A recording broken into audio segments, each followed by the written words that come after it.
You mean to tell me there's a scenario that we can actually see Jimmy Garoppolo versus Ryan Tannehill in the Super Bowl? Stay smart, stay uneducated. Let's go.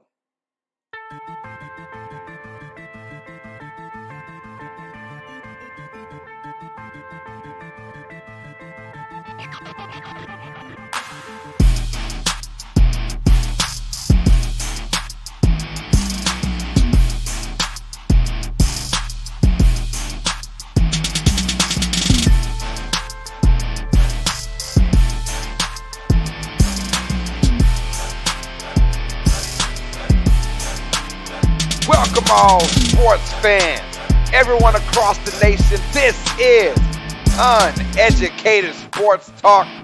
As always, sports fans, you guys know what time it is. Stay smart, stay uneducated. Let's go.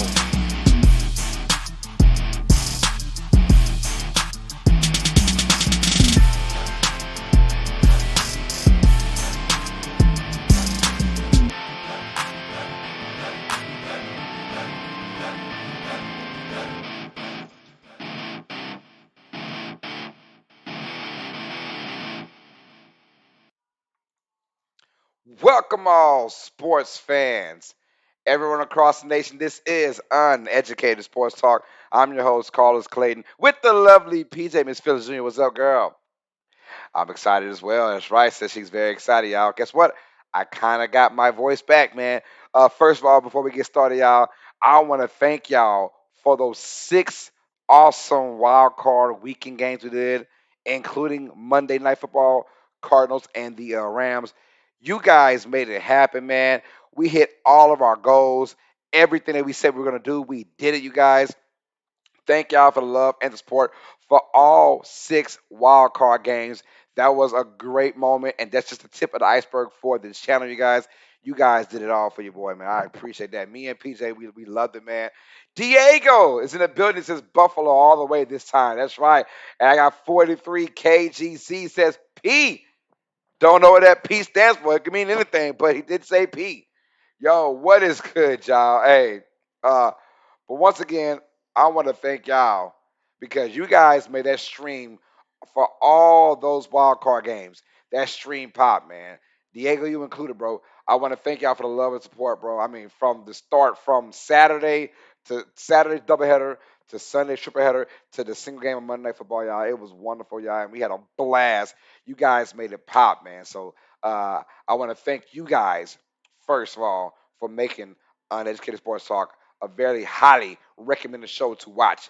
Thank y'all once again, man, for that love. All right, y'all. Hey, you know how it is. Before we get things pop, man, let's make the stream bigger and better, y'all. The cash app is on the board. It is $ Uneducated Sports Talk. Our cash app leader right now is a $32 bomb from 15 hours. It says, rest in peace to Marius Thomas. And our stream app donation leader also is Markai with a $500 bomb. If you want to donate via Streamlabs, go to our descriptions down below. Go to our descriptions down below. Click on the Streamlabs donation button, and you can donate from $1 on up, you guys, to the channel. So thank y'all. They says, saw your super chat in the grocery stream earlier today. Too bad they didn't react to it. Oh, it's all good. No, honestly, I saw Grossi give me the thumbs up. That's all that mattered. He saw it, but oh boy, his partner was still talking. He didn't want to interrupt, but I saw him giving the thumbs up. Though, like, hey, appreciate that. I know what that meant. I know what that meant. I know he saw it because he put it on the actual screen on the board. But yeah, they didn't react to it. But I'm not a jealous kind of guy. It doesn't bother me. I give because I want to give, and Tom Grossi deserves everything that he's gotten his way so far, including my measly little $5 I sent him. But yeah, he deserves all that and much more, man. So shout out to Tom Grossi and shout out to the Grossi posse as well, man. Those guys came in full effect in one of our streams as well. So no, I think it was Cowboys and Niners, as a matter of fact. He showed up and showed out for your boy, so I appreciate that. I was gone, and PJ, you didn't holler at me when it was time on two occasions, but we squashed it. I'm sorry, we squashed it. My bad, my bad. But it's all love though, man. You guys are real, man. But yeah, the cash app is on the screen. $Uneducated Sports Talk. And right now, if you guys want your names on the screen from here on out, just donate more than $32 from the cash app to the cash app, excuse me, or donate more than $500 from our Streamlab donation um, by Markai, you guys. All right, we're at 875 subscribers right now, y'all, on our road to 900. We're just 25 subscribers away, and I'll be giving out $150 to some lucky subscriber, you guys. Someone's winning $150. Also, when we get to 1,000 subscribers, somebody's winning a brand new PlayStation 5 plus a game of your choice, not mine and not theirs, a game of your choice, you guys. So let's go ahead and get that as well, man. 1,000 subscribers is our short term goal. 900 is coming in within the next, probably this weekend. We should have 900 subscribers probably about a weekend. I hope we do. That'd be a great and awesome, awesome weekend. Um, Yo, Iris, it's so freaking cold out here, bro. Yes, you're in Houston, right? Lake Charles, Louisiana, man. It's like 34 degrees. It's cold. It's cold. So I can only imagine anything north of us. I know that Green Bay right now, Tom Gross, I was watching this Q&A. I know that they're about 7 degrees out there. So I know it is cold out there in Wisconsin. I can only imagine if it's 30 some degrees in the bottom of the map, Lake Charles, Louisiana.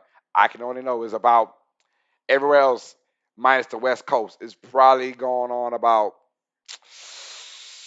20, 10, 5. I know it is freaking cold out there, and I don't want any part of that. That's why I'm inside.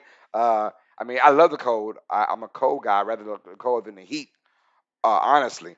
But I don't want it too cold. Like I don't want it too hot as well. So if I had to make my mind up, cold it is, you guys. What is good, man? So yeah, today is our Q&A, episode number 2. And thank y'all because this is our 100th, 100 overall 100 episode of streaming. It's our 100 live stream, you guys. So since I started, number one was in September.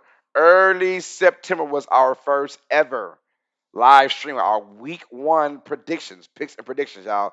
That was our first ever one. I think it had like 9 views, and that was it, right? Um, and now we're talking about 4 months later. Let me see it. Yeah, 4 months later, we're at 100 live streams, you guys. And thanks for your interaction, how you guys react to this. That is why we're up there in numbers right now. We're at 100 live streams, y'all. So thank y'all for that, man. Big time right there. That is big time. Nothing but love, man. Nothing but love coming from you guys, man. 100 live streams so far. This is the 100th one right now, y'all. So we're going live. This is our Q&A, episode number 2. Our Q&A. So ask any question. I don't care what it's related to. Just keep it civil, obviously. But ask any question you want on here, man, and I will answer for you guys, man. Also, hit that like button. And if you're new to the channel, subscribe to Uneducated Sports Talk. We're at 875, you guys. We're trying to get to 900. 900 subscribers, you guys. This is our Q&A, episode 1. We're gonna do our wild card recap of the wild card weekend, obviously. So we had 6 games, super duper wild card weekend, and then we're going with our divisional round picks and predictions. I got it all. So we'll be here for a while, you guys. If you guys don't mind, let me know how you guys feel. But ask any question during the stream. I will answer whatever you want, man. This is our Q&A episode number 2. Hit that like button. We're going for I don't know, 30 likes for the stream. Can we get 30 likes for the stream, y'all? That's all I ask. 30 likes. I think we can get 30 likes, y'all. Iris said, who is your favorite wrestler of all time or right now? Of all time, I'm gonna go with Stone Cold Steve Austin. When that glass break and ass whooping's coming. Psh, ba-da, ba-da-da-da, ba-da, ba-da, ba-da-da-da, ba-da, ba-da, ba- yeah. That glass break, somebody's ass is getting kicked. Right now, as of right now, my favorite wrestler, uh, I'm not gonna lie to you guys. It's Maxwell Jacob Freeman right now, MJF of AEW. He is my favorite wrestler right now. He's my favorite character. He is just an asshole, and I like it. I like it. He's an asshole, and I like it, man. So that's my favorite wrestler right now. Wrestler of all time is Stone Cold, obviously, and of course The Rock is like a number two. But I was growing up in the Attitude Era, so the greatest era of wrestling ever, where we had Stone Cold, Undertaker, The Rock, Mankind, Kane, Shawn Michaels, Triple H. I mean, Kurt Angle. We had it all, you guys. We had it all, and I was there for it all, man. Those '90s, early 2000, late '90s, early 2000 wrestling was just the best era, in my opinion, where everything came to life, and you felt like you were one of those guys. But obviously, I was a teenager and I was young as well, my young days and into my teenage days. But that era really, really, really motivated me, man. I was in there stunning all of my siblings. I'm the oldest of five, so I was stunning everybody, man. Just kick to the gut, come with it, right? Kick to the gut, come with it. That was me in a nutshell all the time, y'all. So yeah, definitely grew up on wrestling. Stone Cold is my favorite wrestler. That's the bottom line because Stone Cold said so, and PJ.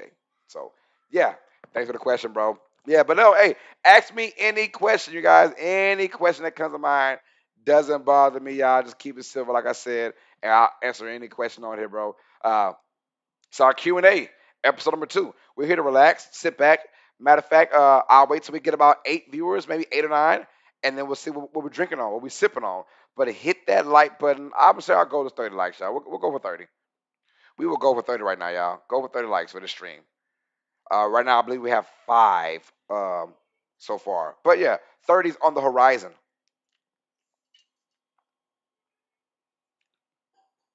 And if you're on here and you know a friend that loves sports talk, stuff like that, get that person to come in there subscribe, man. I'm itching. We're 25 more. 25 subscribers left, y'all, till I give out $150. So I'm itching to give out somebody some money. So all we need is about 25 more subscribers, and we are in there like swimwear. We are in there like swimwear, you guys. What is going on, man? Thanks for the love as always, bro. Yo, Steelers Nation Australia says, good day, mates. Steelers Nation Australia, what's good, bro? Thanks for the love, man. I know the tough times seeing you Steelers go out like that, man. But they did play and they did try. They did try. They did. That's all you can ask for is they tried. They tried. That's all that matters. They tried. They went out there and they gave it their all, and they just honestly were not the better team. Steelers says we love sports, yes sir, yes sir. We love sports too. Steelers Nation Australia. If you got any more people who love sports around you in Australia, tell them to go ahead and subscribe to Uneducated Sports Talk, bro. That way, I'm itching to give out my $150, y'all, when we get to our 900 subscribers. Still Nation is all good, man. My boy Still Nation Australia. I got 2 guys now from Australia, guys. I got 2. I got Ben Harvey from Down Under, and now we have Steelers Nation Australia from Down Under as well, man. So we tried, and TJ is definitely a beast. I for a second, I mean, for a glimpse, I thought TJ Watt might single handedly win that game for you guys. Like a defensive player in the playoffs, single handedly winning games. That's only a TJ Watt kind of statement right now. But still says, yeah, Casey was too good. They were once Kansas City gets rolling. They got rolling, and mind you, now the last 4 playoff games for the Steelers. They were 0-4, and they've given up an average of 43 points per game. So I knew it would be a tough day at the office for Pittsburgh. But that first quarter, though, whoo, that first quarter, hey, I know there was some hope in there. There was some hope. Yo, Steelers Nation Australia, thanks, bro. He says, I'll share you on Facebook. I appreciate that, bro. I appreciate that. Uh, I'm also on Facebook, man. So my name is Carlos Clayton from Lake Charles, Louisiana. So you want to go ahead and you know, follow me on Facebook, and I will accept you if you can. So it's all good, man. Hit that like button for your boy, though. We appreciate that. Irish says my favorite wrestler of all time is Mick Foley, Mankind. Said my current favorite is CM Punk, but I really love my MJF. He's such a throwback. MJF, it reminds me of Ric Flair back in the day, the 1980s Ric Flair. Just an asshole, rich. I got all the money. I'm a spoiled brat. I can do what I want to do. But MJF and CM Punk is my second, right? So obviously I'm loving their beat they got with each other right now. I'm loving their promos. I mean, they're having some crazy promos, Irish. Those promos are, I mean, and their storyline is so good, man. It is so good. Even with Warlord, yes, y'all, I'm a big wrestling fan as well. I do up to date AEW for sure. AEW, AEW. I'm an AEW guy. But even Warlord turning babyface, that's gonna happen pretty soon. I can't wait how that goes down, man. I'm loving what I'm seeing from AEW, man. AEW has my interest every single time, y'all. Let's go, man. Hit that like button. We're trying to get 30 likes for this stream, y'all. But I want to appreciate y'all, man, for being a part of this, man. But yeah, like I said, man, our cash app is on the board. $ Uneducated Sports Talk, and our Streamlab donation. If you want to go ahead and donate to this stream, just go to the description down below. Click on the Streamlab donation button, and you can donate whatever you want, starting from $1. You guys, it accepts all forms of payments, and that's how we're gonna make this thing pop. You guys, let's roll, man. All right, so we had a great wild card weekend, you guys. 6 matchups, and I mean it was great because of the nostalgia surrounding the wild card weekend. But the games overall, none of them outside of two. There are two games, and you know the obvious two: the Raiders and Bengals, and the Cowboys and 49ers. The rest were kind of like ho hum games, right? But 2 out of 6 ain't that bad, but still, you would have liked more. Uh, I was supposed to see him pump paid tribute to Bret Hart with that match versus Waller. He sure did. He sure did. I loved it. He robbed them after what 8 power symphony power bombs, 8 of them things, right? And then to get in with the cradle. Oh yeah, man, that was beautiful. I enjoyed it. The whole entire arc, but it made Warlow still stand strong and CM Punk look good with a W, right? So yeah, and then he beating Sean Spears in what 8 seconds. That was beautiful as well. So I'm loving the storyline that's going on, man. I'm loving the storyline. Uh, but yeah, you guys, the wild card weekend wasn't really the games itself weren't all up to par, honestly. Outside of the Cowboys 49ers game and the Raiders and Bengals game. We'll get to all that in just a moment. But man, but just the nostalgia of having 7 teams per conference, having 6 games for the entire weekend, including Monday Night Football, and that itself was a great thing to witness as well. That was something awesome to watch a Monday Night Football game. So I was happy about how it all came to be. It looked good, but the games overall could have been and should have been better, but they were not, man. Um, so we're gonna go down pretty much game by game for our wild card weekend and break them all down, you guys. And like I said, continue to ask your questions that you want to ask, man. I'm all good. Yeah, still as a nation Australia says the wild card was okay. It was okay. Yeah, it was just it just a lot of bad matchups and and honestly 5 out of the 6 games went to the home team as it should because they are the better team. Um, Obviously we know who that one team that didn't win at home. We'll break it down. Yo, Steelers, yes, he said I hope Titans win it all, dude. That is my pick to win it all. I've been saying that since before the season started the Tennessee Titans will win the Super Bowl. I've been saying that. I said I don't know how. It's just a gut feeling, and I always say things and talk through my gut, man. Iris says I went 5-1 on Wild Card Weekend. The only one I got wrong was thinking the Bengals were cursed. I got you. I went 4-2. So about to find out which 2 I lost. You guys kind of know that already. Well, what 2 I lost did you guys keep up with me? But yeah, it was a very, very good one. Citizens, I went like 1-5. Oh no. You went the opposite way. What was your one? What was your one? Steelers Nation Australia. What was your one? uh Steelers says I want Henry to get a ring. Yeah, me too. But it was a gut feeling though. I said it in the off season, like the last week on my YouTube. The last week I said Tennessee. The last week before the season started, I said Tennessee is going to win it all. So I had Tennessee versus Tampa Bay in the Super Bowl. Right. That's my gut feeling, and I'm sticking to it. Yeah, and I'm sticking to it. Yeah, yeah. I was at spoilers for you guys. I'm sticking to it though. I'm sticking to it right now. Oh, Peter says, "Go Pack, go." She going for she's in the Packers. Oh, it said the Pats didn't show up. Cards didn't show up either. Yeah. Still say I got the Rams right. Okay, you got the Rams right. one of the ones I got wrong. I thought the Cardinals would show a lot more effort in that game, and it just did not happen. Kind of maybe sick to my stomach watching that game or calling that game. I was like, "Yo, what is going on?"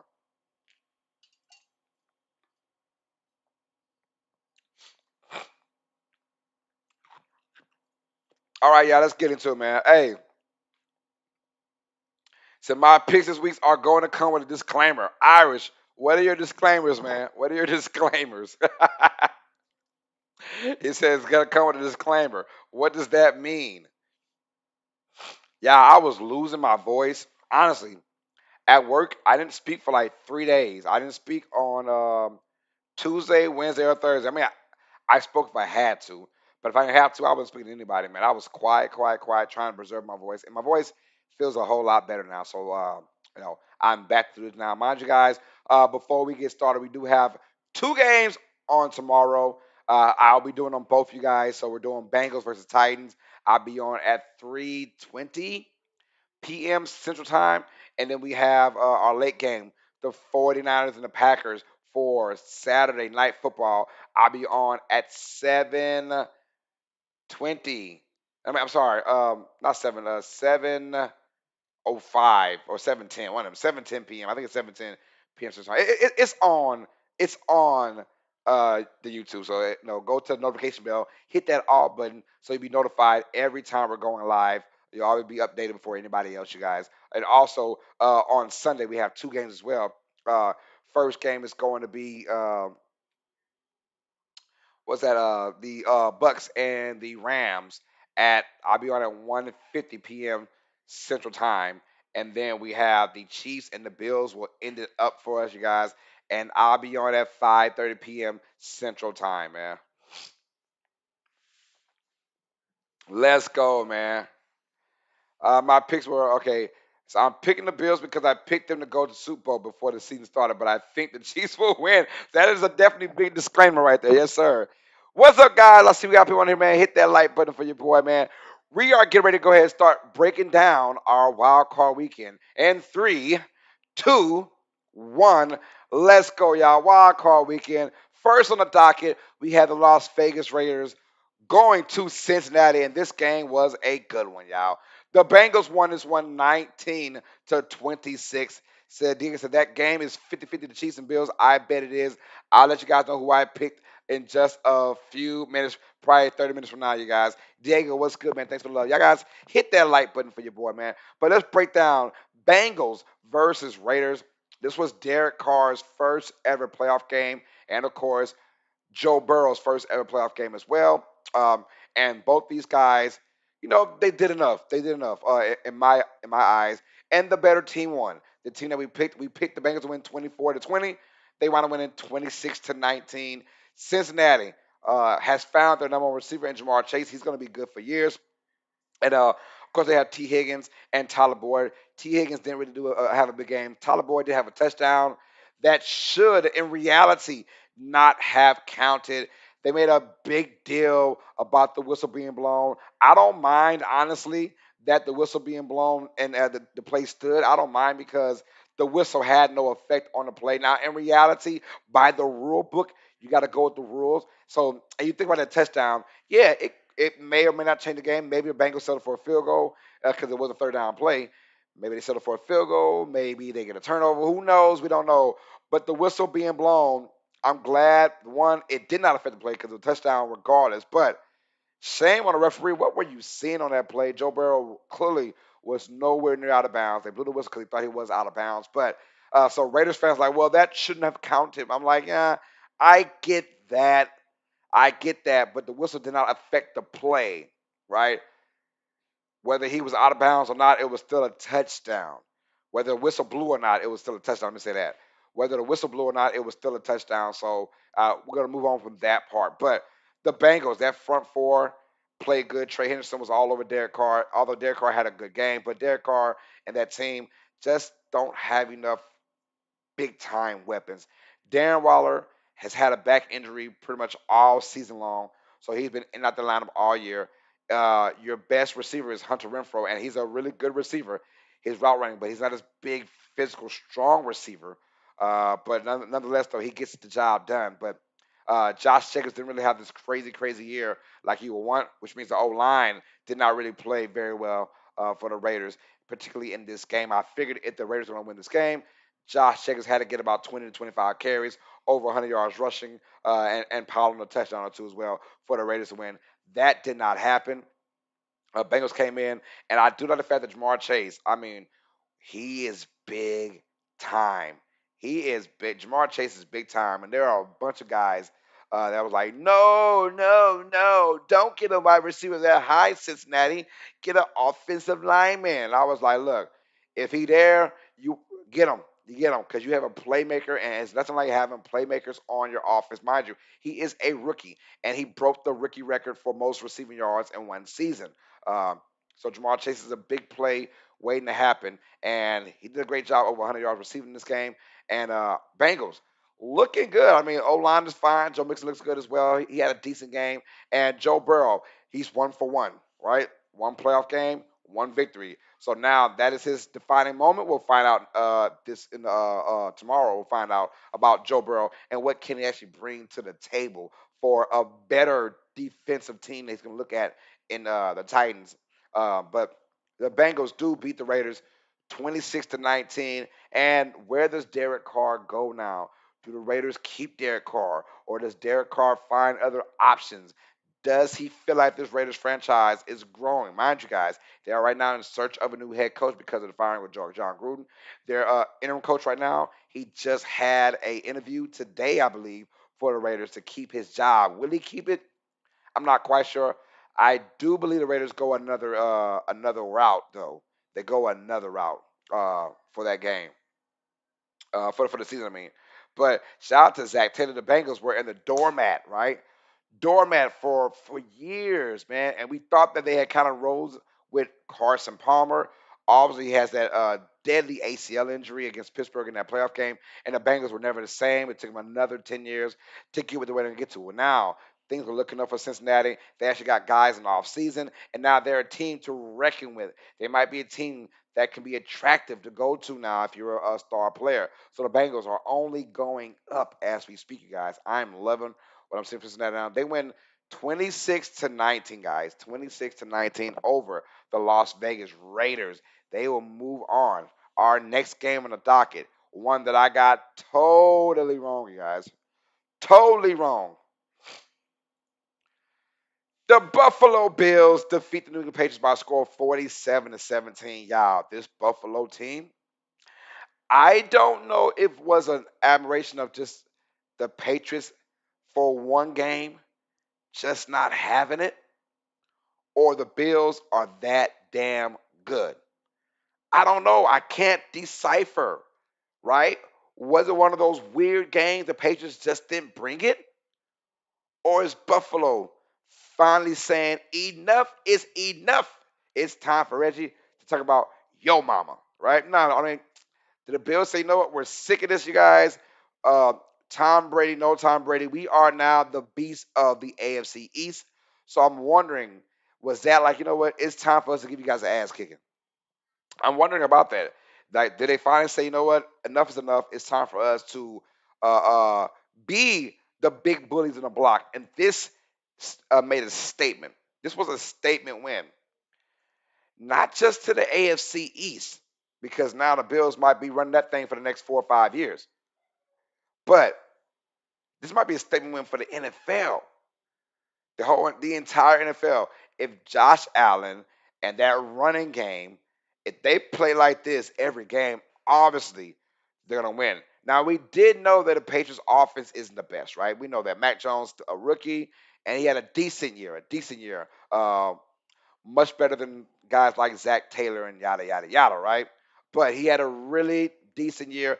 At one point, I think the first 7 games, he was the front runner for Rookie of the Year. Obviously, it's going to Jamar Chase now. We know that. But Matt Jones is kind of baby. He was put in a really good situation, had a really good defense, a really good, smart head coach, a really good coaching staff. So he was put in a great situation. But we did know that if the Patriots struggled, they have better have A1 defense, right? A1 defense coming away.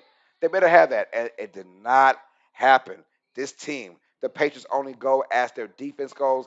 I thought with the weather being so nasty, it was about man, it was like 15 degrees or something like that, something smaller than that. It was very, very cold. And I figured the Bills would sort of struggle, be kind of timid. I thought Bill Belichick's defense would come in there and dominate. So we had picked the Patriots to win a low scoring game. We said 20-17. Yeah, the loser still got 17, but the winner got 47 in the Bills. The Bills, all that. Look, Josh Allen had a great game, and he is phenomenal when it comes down to running the football. When it comes down to I love it when he decides to run. I love it when he makes his mind up. I'm running, whether it's be a scrambling or it is going to be a called run for him. But he makes it look so easy, and he's shifty. He's big. He's strong, and he can run fast. He can run fast. But even Devin Singletary had a great game as well for the Bills. And if that running game with Devin Singletary, if it gets going, watch out for this Bill squad because there'll be a tough matchup for Kansas City, and that should be probably the best game of the week, y'all. The best game of the freaking week. I cannot wait for that game on Sunday night.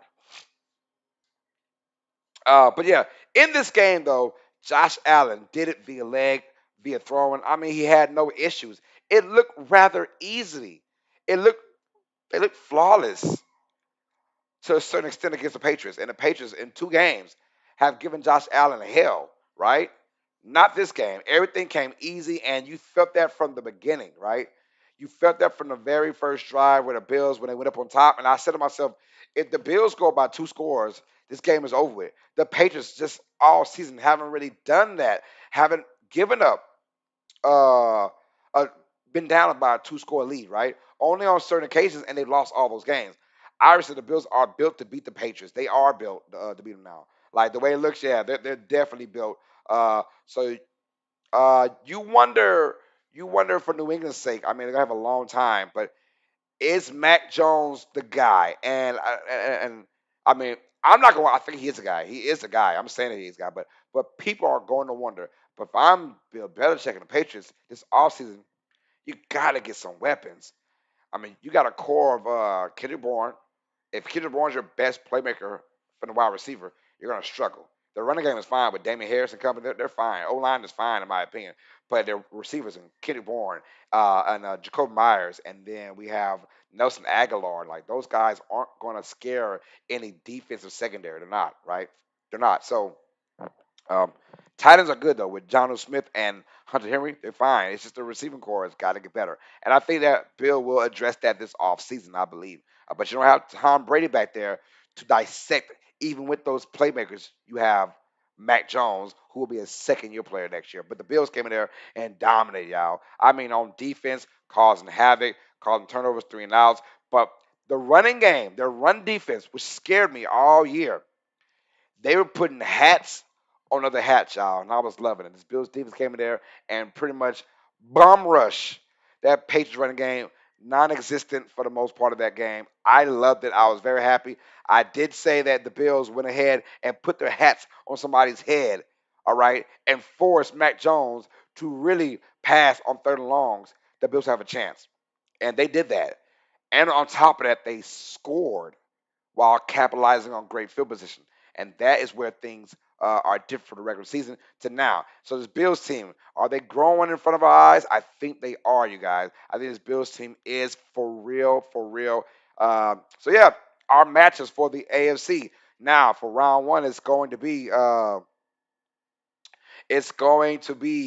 the Titans versus Bengals, and it's going to be the Bills versus the Kansas City Chiefs. We'll talk about how that happened in just a moment, y'all. All right, so Bills dominate the Patriots. Moving on, Patriots got a long offseason now to think about what ifs, what could have happened. But yeah, let's go with the Eagles versus the Buccaneers. We had Jalen Hurts coming there making his first ever playoff start, taking on Tom Brady, who makes like his, I don't know, 50th playoff start. I mean, dude is like got a bunch of games under his belt. Obviously, a 7-time world champion. And this game, uh, just like the Bills Patriots, it was ugly, y'all. Let's go. The Bucks winners won 31-15. And you said, well, it was a 16-point lead. Mind you, guys, the Buccaneers beat the Eagles in the regular season 28-22. But that game was not a 6 point game. That game was a beatdown. Eagles kind of just scored late to make it look like it was okay. Same kind of thing. At one point, Buccaneers were up, what, 28-0 in this game? Ugly. Ugly from start to finish. We got this one right. We picked the Bucks to win this one. I said the Bucks would win 28-19. I was close. I was close. I was close. Overall score, yeah. But 20-19. The Bucks win 31-15. And honestly, it's a damn shame. The Eagles came to this game and they just did not run a good offense, man. Their offense, they resorted back to their first 10 games of the season where they looked atrocious compared to the last 7 or 8 games of the season, right? This Eagles team looked like they did not have an identity. Miles Sanders was there, Jordan Howard was there, and their identity is to run. And I don't know why they didn't have more uh, uh, uh, running with Jalen Hurts. And Jalen Hurts as a whole, for himself, he struggled. He has got to get better. He has got to get better. This game showed that he's still not ready to take this team to the next level. Oh, and by the way, the receivers outside Devontae Smith just aren't that smart, right? Their route running sucks. All right, we're talking about Jalen Rager, who has just been a total, pretty much a bust for the Eagles over the last couple of years now. But he was supposed to be that guy. It's funny how Justin Jefferson went over him, went after him. Excuse me. See, something's going on with this. But it was weird about that, man. So I mean, shout out to the Buccaneers though. So they have no Leonard Fournette. Chris Godwin's out for the year. Uh, they played a lot of this game with Ryan Jansen and Trent Wirfs out there, O lineman, out for a good period of time. Um, their defense is still not fully ready, but they have their big dogs are back. This Buccaneers team, came home. They're home and they dominated, right? From start to finish. They dominated. And you see why the Cowboys were praying to the football gods as I was for a 49ers loss to the Rams in week 18 because they knew the Cowboys win.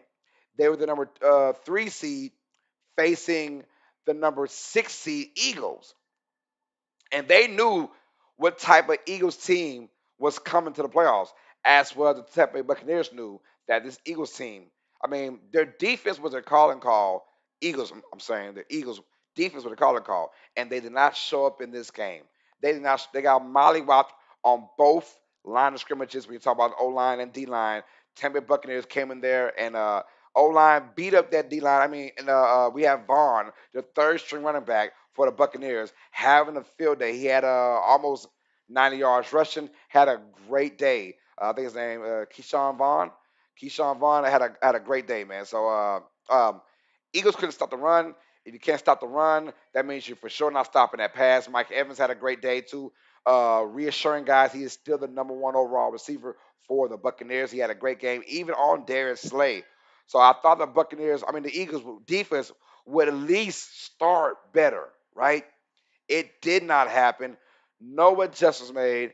And pretty much that halfway the third quarter to the fourth, the Buccaneers sort of cruised into victory.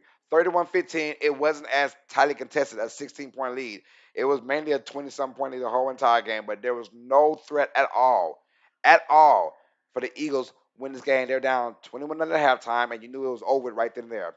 So shout out to Tampa Bay, the defending champions, and I'm not gonna knock them until someone beats them, right? Can't knock the defending champions until someone knocks them down. So guys, we're going for Philadelphia. I was like, I just don't see this Eagles team matching up well against Tampa Bay. It was clear, very clear in my opinion, that the Bucks were the better team. Steelers says, let's go, fellas. I'm back. What's up, Steelers Nation Australia? Thanks for being back, bro. Yes, sir. But the Buccaneers, a dominant victory, 31-15 over the Philadelphia Eagles. So they'll go on there and face somebody. We'll break it down in just a moment, guys. But the Buccaneers, never a doubt in my mind they will lose this game. But even during the game, never a doubt in my mind. No, there's always, because when we pick these games, it's funny how when we pick games, we never pick blowouts, especially in the playoffs. You think that everyone has a chance, so there's never going to be a blowout pick, right? So we always say, pretty much for the most part, under it'll be a touchdown game or a touchdown and a half game at the most, right? Nah, nah, nah. Yo, I got 5 trillion says Hero. 5 trillion, what's good, man? Hey, yo, 5 trillion. Let me know who is your ride or die squad, man. It doesn't have to be football. Whoever is your number one ride or die squad, whether it's basketball, baseball, soccer, lacrosse, your high school team, a college team. Let me know, 5 trillion, who is your number one ride or die squad, bro. Represent your team, man. Hit that like button, man, and sit back and relax and watch this episode of Uneducated Sports Talk. If you love what you see, man, hit that subscribe button, and you'll have a chance to win $150. 5 trillion, what's good, man? Thanks for the love, bro. Who is your ride or die squad, man? He said the Chiefs. Yes, sir. The Chiefs. That is his ride or die squad. Boy, hey, 5 trillion. You got a good family then, because I got at least a good 4 guys as a part of UST Nation that are diehard Kansas City Chiefs fans. So yeah, man, welcome to the family, bro. Let's get it, y'all. 31-15 of the Bucks beat the Eagles, man. It was a no doubter, you guys, for myself. No doubter. Me and PJ both came in there. Oh yeah, yeah, yeah, yeah. We called up from the get go. No doubt. That's right. She said there was no doubt in her mind that the Eagles would lose this game. All right, but probably the game of the weekend and the most talked about game. The San Francisco 49ers taking on the Dallas Cowboys. And boy, was this game talked about over the weekend, you guys. The 49ers defeat the Dallas Cowboys by a score of 23-17. Mind you guys, I picked the 49ers to win this game. 26-23. They win 23-17, you guys. And here's how it went down. I told you guys the Cowboys would not be able to look to stop the run. And I don't want to sound dumb or not dumb. I don't want to sound like a hater, but I'm sort of a hater. I'm a Cowboys hater because I'm a diehard New Orleans Saints fan. But on top of that, I can see and I can read teams. I can see these teams and I can read them. Uh, But the Cowboys, they're like when Dennis Green said about his Cardinals a long time ago. They are who we thought they were, and we let them off the hook. The Cowboys are who we thought they were. They're not good. The Cowboys are not good. They beat up a lot of teams that could not score on offense all season long. Mind you, guys, they had 11 wins, right? 6 wins because they went undefeated in their own division. 6 wins came from the lowly NFC East, right? The 6 out of their 11 wins came from the lowly NFC East teams, right? Guess what? Guess who else they beat though? All right, the Cowboys. I'm not lying to you guys. So they beat the Giants twice, they beat the Washington team twice, and they beat the Eagles twice, right? All 6 games. Those teams are not dynamic offensive teams. We know that. Here's who else they beat, right? Their best win of the season, probably. Los Angeles Chargers. Not in the playoffs. Second best win. Probably game against the Vikings. Not in the playoffs. Their third best win. The New Orleans Saints. Not in the playoffs. We're talking about the 3 teams and the Saints at the time. We had a lot of guys out of that game due to injury, right? So the Cowboys team, they are who I thought they were. Not a good team. Guess who they lost to? Home against the Raiders. Home against the Cardinals, right? Playoff teams. And as bad as the Cardinals played this Monday, it's a shame that the Cowboys thought they had a chance to win, right? Right? And the Cowboys lost to that team. So just imagine that team. All these names, the Cowboys have the big star, right? The big star. Everyone loves a star, right? Cowboys are good. They are just poorly coached, says Irish Panic. That is true too. We're gonna break all that down in just a moment, guys. We're gonna break all that down, man. It was a weird, crazy game. But I'm just talking about the Cowboys right now. For guys who thought the Cowboys were going to the Super Bowl, this team is not Super Bowl ready. They're not. I've seen them. They have the talent. They do. But if you saw them from day one to the last game, I knew they were not going to win this game. If they face any team with a decent offense and a decent defense, we're talking about decent offense and decent, not a really good defense, but a bad offense like the Saints. So Saints, bad offense, really good defense, right? Even the Chargers, really good offense, bad defense, right? Vikings, they're like 50-50. Like, they're just weird. Vikings are just stupid weird, right? Uh, so we had a feeling the Cowboys were going to come in this game and kind of like shit the bed. And that is what happened, you guys. First of all, the 49ers had to get here by beating the Los Angeles Rams in week 18. That was a crazy matchup. So with that victory, the Saints were out of the playoffs. And I had a bunch of Cowboy fans. I got a bunch of friends that are Cowboy fans, and they're like, "Lord, NFL gods, please, please have the Rams beat the 49ers because we do not want to see San Francisco." Right? These are some of the real fans, right? The real guys. They're like, "We don't want to see San Francisco.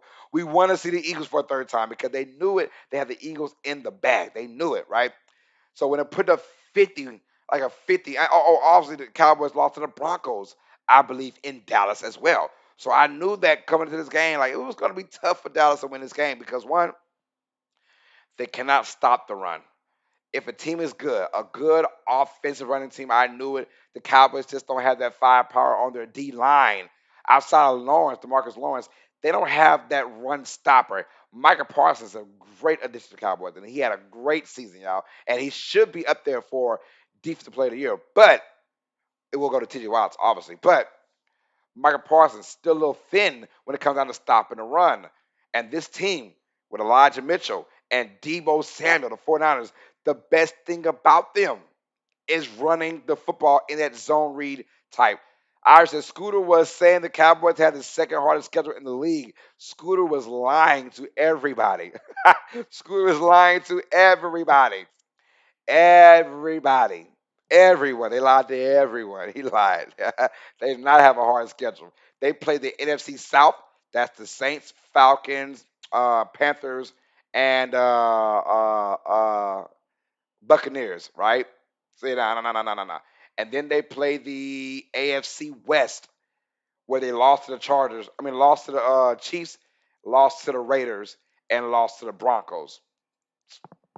That's not. I mean, the Chiefs, I can understand that, but the Raiders and Broncos, no, no. And then in between stuff, right? In between stuff. Hold on, just a second, y'all. Hold on, my brother's calling. Hold on.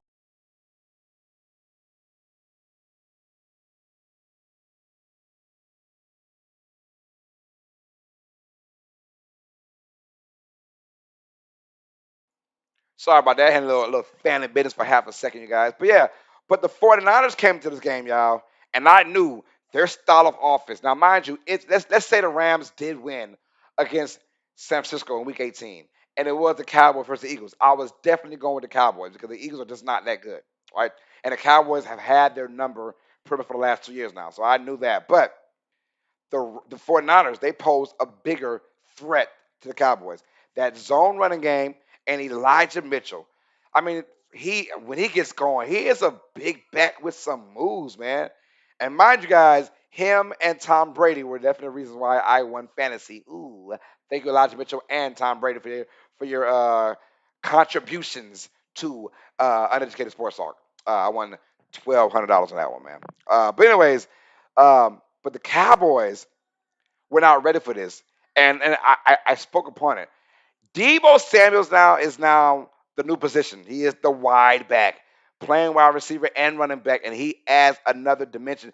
I've always said is when he's catching and running, this guy is a running back, but now he's actually playing running back, and boy, does he make it look easy. Does he make it look easy? Debo Samuel is a game changer. He is a guy that can take it 10 yards and turn it into 80 quickly, right? He is that kind of guy. But if the 49ers had any better quarterback, anyone above Jimmy Garoppolo, they beat the Cowboys by 20 in this game. Like they just could not score. They kicked a lot of field goals. So at one point it was a 16-7 type of game. That kind of thing going on. Jimmy G, we see why the 49ers pretty much mortgaged their future for Trey Lance because Jimmy G, when it's all said and done, he's going to throw that interception.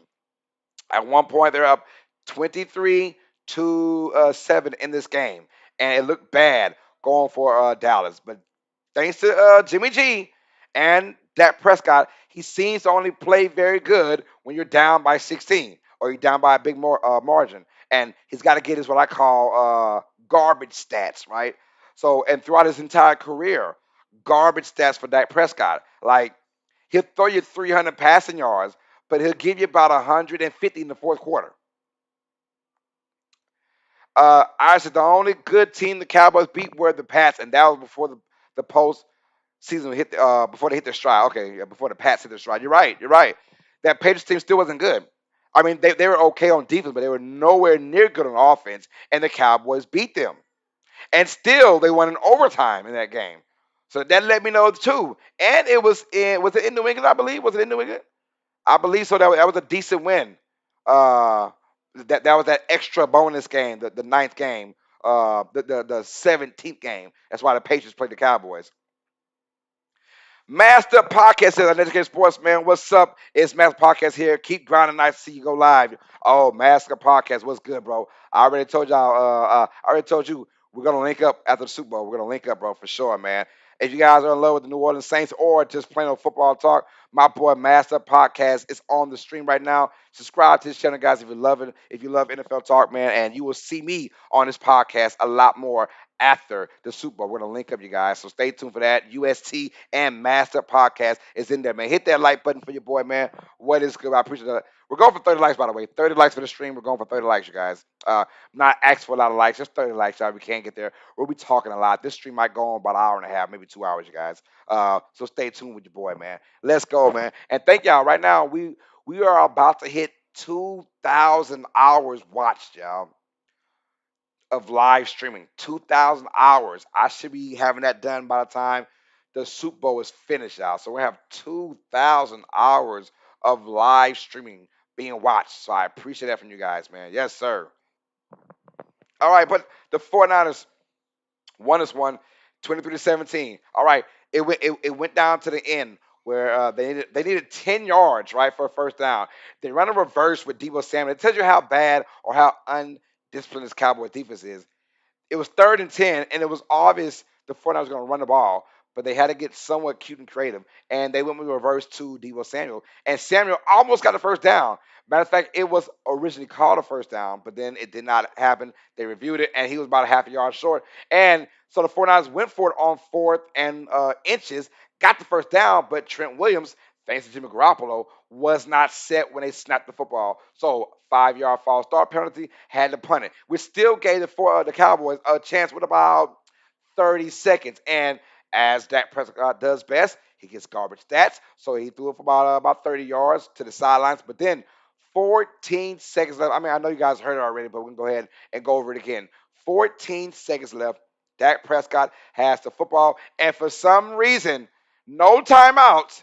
These idiots these idiots decide to go for a draw play. I don't care about what happened to the referee. I don't care about the setup. Why in the hell with 14 seconds would you even risk it? The risk was too big. John Jansen's wow, almost 2,000 hours. That's your guy, PJ? It is. PJ, what's good? John said, what's good, PJ? What is good, man? John, us all love. St. Louis in the building, y'all. St. Louis in the building. Kiddo 96 and Jimmy Garoppolo of the 49ers shares his first name with Fallon and Jimmy Kimmel. A lot of Jimmys going on, huh? Jimmy! Kidder 96, what's good? Thanks for the love, Kidder. I appreciate that being on here, man. Hit that like button for your boy. Kidder 96 in the building. Yeah, Jimmy Garoppolo, man. I mean, he's a funny guy, just like Jimmy Fallon and Jimmy Kimmel, because it's funny how he always throw the interception in the playoff game. It is funny how Jimmy G at the grandest moments finds a way to keep a team involved, right? So the 49ers win this one 23-17, 14 seconds left because they went with a QB draw play, right? A QB draw play. John Peter said, what's good? How you doing, man? St. Louis Finals in the building. Yes, sir. They went with a QB freaking draw with 14 seconds, no time remaining. And they had the audacity to say, we've ran this play a lot in practice on Fridays and Saturdays. We ran this play and it went down to perfection. That's funny because if it went down to perfection, why did it not work in this game. The one time you did it live, right? The one time you did it in crunch time, in front of an audience, in front of an opposing team, in front of referees. It felt like that you practiced it with no referees. That's what it felt like. There was no referees involved, right? It felt that way. As a starting quarterback, you should already know that the ref has to spot the ball. The fact that he doesn't know that should tell you all you need to know. That's right. They did not practice the right way. The referee had to run about 20 yards a sprint. And people say, well, why did he bump into Dak Prescott? Do you want him to go around, right? Because if he goes around the left tackle or the right tackle, they will definitely not even get a chance to touch the ball. They were trying to hike the ball without the referee because, mind you, the referee he has to set the ball down where it's supposed to be at in the line of scrimmage. The players can just grab it and snap it. Like, the players can just grab it and snap it. So the referee has to get the ball, locate it where it's supposed to be at, and then you snap it. So obviously these guys were not practicing with the referees. If anything, and they didn't even tell the ref, hey, if I'm Dak Prescott, I'm telling the ref, yo, I'm gonna QB draw right fast, so I need you on your. I'm being honest. We're gonna go ahead and do a draw play, referee. I need you to get on your giddy up. He didn't even tell the referee, so the referee for that split second said, "Oh snap, they're gonna draw. Let me run right now." So yeah. So they also had the Cowboys an extra 8 seconds. I mean, it was pathetic. It was pathetic. The Cowboys the way they ended that game, and for the first time, I'm a Cowboys hater. You guys know I'm a Cowboys hater. But for the first time, it felt like teams really, really, really felt like, yo, Cowboys fans like we are just an average team. 11 straight playoffs, and they have not reached a conference final yet. That is the most in NFL history. 11 straight playoff appearances without reaching a conference finals. 11 straight. That tells you they're a great regular season team because, for the most part, the division is usually trash. Usually trash. The NFC East is usually trash. So you get about 5 to 6 wins. Same thing with the Patriots back in the day, where it was the Bills, Jets, and the Dolphins. Trash AFC East squads back in the day with Tom Brady. So you got at least 5 to 6 easy victories for the better team of those divisions. And for the AFC East, the Patriots, and for the NFC East, it's whoever it is, right? But right now, lately, it's been the Cowboys. But I saw this all year long. Once they face a team with a competent offense and a competent defense, they're going to struggle. The 49ers were the only road team to win. The only road team to win the wild card weekend. That says all you got to know about the Dallas Cowboys. And now they have an offseason full of drama and what ifs, coulda, shoulda, woulda, man. I love it. I might go back and watch Hard Knocks just to laugh because they really thought they had a great thing going on this year, and they did not, man. Let's go, man. Appreciate that. Irish Panic in the building. Says if anything, the 49ers were victims of the ref balls since they tried to give the Cowboys 8 extra seconds. Yeah, man, it was crazy. It was crazy. Our next game on the docket, y'all, we had the Steelers versus the Chiefs, the number 7 seed Steelers versus number 2 seed Kansas City, and this was pretty much Big Ben's retirement party, and we all sort of felt that. But for a moment, there was hope. There was the great T.J. Watt, y'all. Chiefs winners won 42-21. Pretty much in a blowout, like we thought it was going to be. This was the only game where I had a team winning by double digits, right? And I knew Casey would score at least. I think the game I said 34-21. So I got the 21 part right for the Steelers. I knew that the Chiefs would allow some points to Pittsburgh, and I thought it'd be garbage time points, right? And it kind of was. Uh, but the Chiefs not only didn't score 34, they scored 42. 42. This game started off ugly for Kansas City. It started off ugly for Kansas City. And the Steelers defense, which is their calling card all year, especially when TJ Watt gets going. Uh, Steelers Nation Australia says, here we go. The Steelers had a good season, but what to do always next year. Yeah, man. Always next year. But can I give, first of all, before we get started, can I give a shout out to Mike Tomlin, right? First of all, 15 years as an NFL head coach, never had a losing season yet. Bill Belichick's had one last year. I think Sean Payton's had 4 losing seasons. Mike Tomlin in 15 years, never a losing freaking season. Even it doesn't matter who's on the squad. They have a very ill competent quarterback. Big Ben is just not what he was. I mean, he's a shell of himself. Obviously, the reason why he was going on his retirement tour.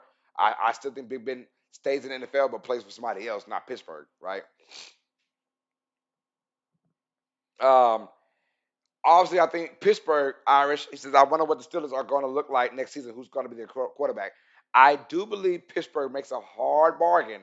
I'm being honest with you guys, a hard bargain for Deshaun Watson. Say what you want about the man and his offseason issues going on, off the field issues, but I do think Pittsburgh's going to try to have a hard bargain for Deshaun Watson. Can you imagine Deshaun Watson on that team, right? What an upgrade to Big Ben. Now, will they do it? I'm not sure. But if I'm Pittsburgh, I'm at least trying to go for Deshaun Watson. We got to give him, we would trade the form for Deshaun Watson. Um, Still it says Tomlin is a legend, and so many fake Steelers fans want him gone. I'm so done with the fire Tomlin crowd. Tomlin is a winner. He is a winner, and it doesn't matter what team Mike Tomlin has on the field. This team was god off on offense. They're god off on offense. They're god off on the QBs. The receivers aren't that good, and they were hurt all year. And their offense just isn't what it was 4 or 5 years ago when they had AB and Le'Veon Bell at their height of their career, right? I says, nah, Deshaun is going to the Giants. You would think that, but that means Brian Flores is probably going to the Giants. If Brian Flores isn't part of the Giants head coaching staff, then there's no Deshaun Watson, in my opinion. I do think that Deshaun Watson goes wherever Brian Flores goes.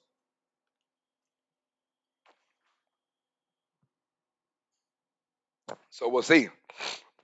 Yeah, all that Mike Tomlin being fired stuff, that's BS. Mike Tomlin is great where he's at. Never a losing season, and I see that trend continuing for next year. I think the Steelers will come back better next year, a much better team, depending on their quarterback. And I do think for some strange reason, Deshaun Watson is going to be in the talks of going to Pittsburgh. And if he does go to Pittsburgh, I'm loving it. I'm loving it. I do think they make a play for Deshaun Watson. I don't know that Deshaun Watson really want to go to New York, and I don't know if does he have a trading clause, a no trade clause. I don't know how that goes. Does New York even have the capital to get Deshaun Watson? New York's still trying to find themselves with their own issues. New York has no ceiling, so we'll see about that. But right now, I think Deshaun Watson is the front runner to go to Pittsburgh for the Steelers. If not, maybe a Kirk Cousins, but I mean that's a slightly better version of Ben Roethlisberger, in my opinion. But yeah, in this game though, it started off ugly for the Chiefs though. Matter of fact, T.J. Watt with a scoop and score for a touchdown. Still was up 7-0, like late in the first quarter. And you're like, oh, oh. Are you telling me there's a chance? Are you telling me there's a chance? And there was a small, even for myself, a small glimpse of hope. Barbara's in the building says, hello, that's my cousin, Deshaun Watson. Barbara, what's good? Deshaun Watson, your cousin? All right, hey, tell cuz I said what's up. Tell him I need about $150. That's it, no thousands. Barbara, what's up, girl? Thanks for the love. I appreciate that. Um, I said the Giants have a bunch of draft picks, but do they? I'm saying like, do they want to use that for a quarterback though? Because they have so many issues everywhere else, Irish. So many issues. Like they might be that team that you kind of want to go ahead and build everything else around and just hope you get your quarterback in 2 years. Build your O line up, build your D line up, build your secondary up, and then find your quarterback in 2023, 2024. Because right now the quarterback of this draft is not coming. And I don't think Deshaun Watson is going to, I would not want to get Deshaun Watson and have no draft picks. Then you're just wasting Deshaun Watson's talent. You're wasting it. So that's why I think Deshaun Watson maybe going to he's a better fit in Pittsburgh where they have that establishment already with the head coach. They have establishment with the running back. You're established at the O line position. You're established in your coaching staff. The Giants don't even have a coach yet, right? They just got their GM today. So we'll see about that. PJ Barbara says hello. She says hello, Barbara. How you doing? That is right, Mr. The lovely, the beautiful Barbara's in the building, you guys. All right. So yeah, in this game though, the Chiefs, They found their stride. And once the Chiefs get going, it's almost like a cheat code. This felt like 2019, some 20, Kansas City Chiefs, not the 2021 Chiefs, who have been sort of hit or miss on offense. This felt like once they got going, it was dinks and dunks, and then they would set defense in, and you're going for your deep shot then. So we saw a lot of Tyreek Hill, a lot of Travis Kelce, but it was good to see the others, y'all. We're talking about Robinson, talk about Miko Hardman, talk about Brian Pringle. These guys are just dynamic, dynamic. And I love the fact they know how to use them on the catch and run ability, right? So it shocked me to see Pat Mahomes dropping back, finding his first or second read, and then slinging it. Usually, Pat Mahomes is dropping back, going like 6 or 7 steps, first, second, third read, scrambling, running about 30 yards, and throws it deep from his right to his left. That's how it's been all like season long for Pat Mahomes. But in this game, Pat Mahomes, a lot of 3-step drops, get out of there. A lot of 4-step drops, get it out of there. And if that's the Chiefs team that we're going to get throughout, this KC team is going to be dangerous. So now you have Kansas City versus Buffalo, and my goodness, that looks great. That's going to be the must see TV. Get your popcorn ready Sunday night, man. Get your popcorn ready because Bills and Chiefs is going to be a crazy one. I said it really seemed like teams like the Chiefs, Bills, and teams were just holding back until the playoffs started. Yeah, it felt like that. And even for the Chiefs, like even when they got down to the second quarter, when they only scored maybe one touchdown, it was tied at 7. And then all of a sudden, it's like they could not stop. But of course, the Steelers, the last 4 games now, 0-4 in the playoffs, they get at least 42 points. Um, Still says, I'll catch you, mate. Yes, sir. Steelers Nation Australia is out the building, y'all. Hey, thanks for love, Steelers. I will see you on our next one. Mind you guys, we have 2 games tomorrow, you guys. So hopefully I can see you over there, Steelers Australia. We have 2 games tomorrow, you guys. The first one's going to be at 3:20 p.m. The Bengals taking on the Titans, y'all. So get ready for that, man. I will see you there, man. Hit that like button for your boy, and thank y'all for the love and support as always, man. Thank y'all. Let's go, man. But yeah, so the Chiefs, I mean, they put it on them, man. The running game did enough with Gore, and I'm loving Williams back there. And they had no Clyde Edwards-Helaire, but they don't really need him because the way their offense is set up, man, once the run game is established, just enough the passing game, which is crazy, you guys. It is just crazy. It is crazy. So the Chiefs win 42-21. And honestly, if the Chiefs and the Steelers played 20 times, the Chiefs win 20 out of 20. They are just that. I mean, they're the 2-7 seed for a reason. Same as the Bucks and Eagles, in my opinion. If the Bucks and Eagles played 10 times, Bucks win 10 out of 10. Though, so that 2-7 seed really lets you know that 2-7 seed, the twos were a lot better than the sevens. So we saw the Chiefs just dominate Pittsburgh, y'all. And speaking of domination, yo, Barbara says, yes, you're right. Kansas. That's right, baby girl. Kansas City is moving on, taking on the Buffalo Bills on Sunday night. I had that game as well at 5:30 p.m. Central Time on Sunday. But speaking of just domination, beatdown, the Cardinals, the number 5 seed, staying in the NFC West, taking on the Los Angeles Rams. Both teams coming in here. We're fighting for that NFC West divisional title in Week 18. Both teams lost, which meant the Rams would still be NFC West champions. That being said, here we go. What a beatdown we saw on Monday night. Our first ever Monday Night Football playoff game. It was hyped up to the fullest. I still thought it should have been the Bengals and the Raiders, in my opinion. I still thought Bengals and Raiders should have been the Monday Night Football game. It was not, though. The Rams won 34-11. A beatdown. This Cardinals team, the one we saw on Monday, they had no freaking business being in this game. No business. Now we all saw how they were 7-0, even 10-2, and it all came crashing down. They wound up in the season at 1-7 the last 8 games. They won 1 of the last 8 games, and it showed in this game the Cardinals has had no business being there. The Rams win 34-11, a straight up beatdown to epic proportions, you guys. Rams dominated on the offense and defense. Their defense looked good, but It was, in my opinion, were the Rams offense slash defense that good, or was Arizona just that bad? And honestly, I think Arizona was just that bad. Kyler Murray looked like he was scared. His first ever playoff performance, and he looked scared. There are even jokes saying that Kyler Murray decided to go back and play baseball for the Oakland Athletics. It felt like that. Like, I thought it was somewhat real when I saw it. Like, did he go back to baseball? Because the way he played in that game, it was atrocious.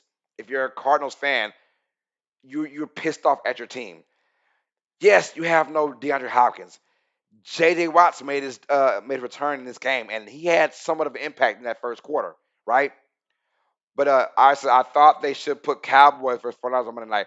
I thought it was here. I said the Bengals and the Raiders because it was two teams that don't really have the fan base. So you want to get the most out of that on Monday Night Football to get those two guys, those two teams seen by a bigger audience, right? Bengals and Raiders. I feel like it should have been those two guys playing because you wanted the audience to get a better look at Bengals and Raiders, right? But nonetheless, though, it went down to the Rams and the Cardinals, and the Rams win 34-11. Matthew Stafford gets his first ever playoff win. It was his fifth game, his fifth try. Mind you, the first four came in Detroit, so we knew how that went around.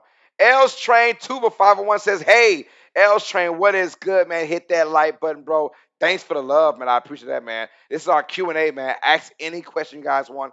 Ask any question. I'm here to answer all questions. This is our Q&A episode number 2, you guys. Q&A, man. Let's go. Hit that like button for your boy, man. Uh, we're talking about Rams and Cardinals right now. Rams win 34-11, and they got whatever they wanted. Thanks to that running game, Cam Akers. He had just torn his Achilles, I believe, or ACL like 7 months ago. He's back, and he looked good. Robert says, "Good night. You got this." Thanks, baby girl. I appreciate the love for sure. I appreciate the love, and you have a good night as well. And I will talk to you later. That is right, you guys. 34-11 is our score. Cam Akers had a great game. Sonny Michelle had a great game. The running backs came to play in this game for the Rams. And if, if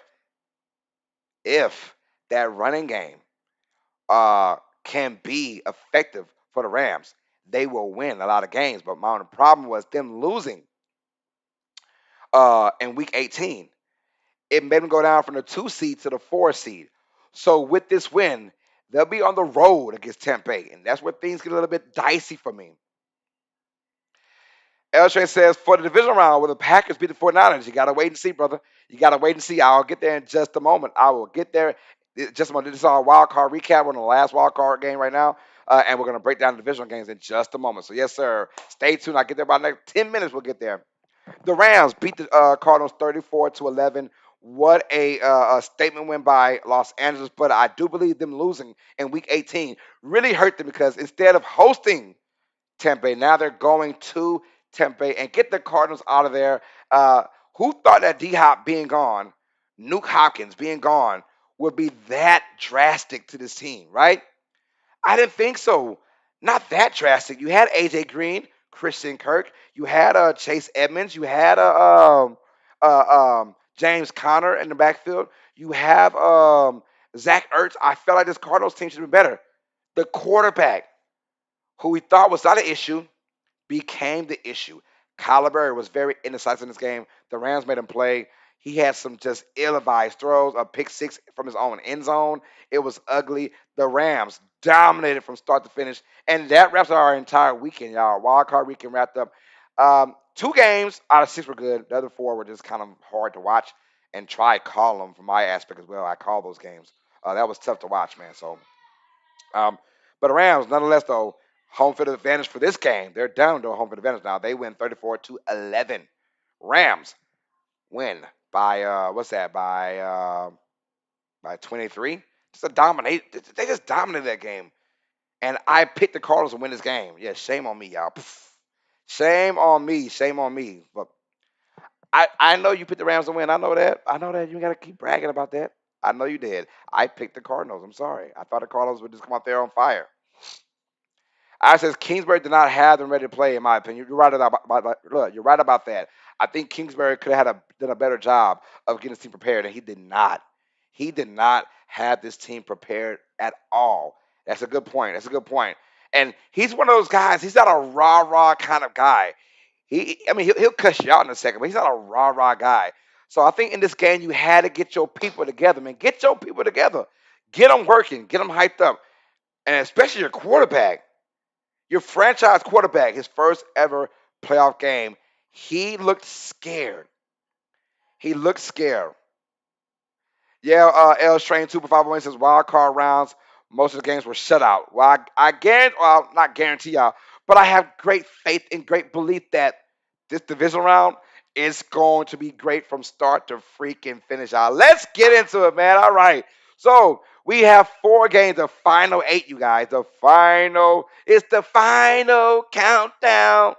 Our top 8 teams of the NFL, which means 1/4 of the league left, y'all. 1/4 of the league left. And let's go with our first game at 3:20 p.m., which I will be calling you guys. It will be the Bengals, Cincinnati Bengals, taking on to the Titans. The Titans, the number 1 overall seed in the AFC. The Titans bringing back Derrick Henry. The Titans. Derek said he was intimidated by Vaughn. Yeah, Von Miller, Aaron Donald. Aaron Donald, I feel like every game, Donald's choking somebody now. Why does Donald always choke people and never get flagged for it? He's had like 3 games this season where he's choked somebody, either for the back neck or the front part of the neck. And no one's called nothing. They're scared to call flags on Aaron Donald. They're scared. And I'm scared too. So, but you saw Von Miller finally come out there and play ball. He was dominant in this game. Von Miller was. That front four was nasty, man. Digga says, Kitty goes me out. Yeah, those Cincinnati Bengals out. Um, and they're coming in here, taking on the Titans. Now we have a great game, y'all. I think the Titans number 1 overall seed. Henry coming back now. Julio Jones there, healthy. AJ Brown there, healthy. Titans have no excuses, none anymore. No excuses. Their full squad is back. Their O line is back, playing healthy. They're a better defense than the Las Vegas Raiders. Can Joe Burrow find a way to beat this team? Yeah. Bengals versus Titans. And here we go. Our first game of the divisional round. And I'm picking drum roll. Silly fun guy says Von Thriller isn't messing around. Yes, sir. Let's go, y'all. Bengals and Titans. Bengals win. I lied. Titans win. 24-21. Yes, I had the Titans beating the Bengals 24-21. I do think these 2 teams are somewhat even. Silly fun guy, hit that like button, man. Thanks for the love, bro. And tell payout time. I said, what is good? What is good? What is good? Silly fun guys in the building, y'all. Thanks for the love as always, man.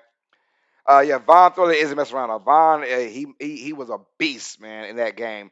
Um, who was their other mid? Oh yeah, OBJ had a great game as well. I forgot about OBJ, another touchdown.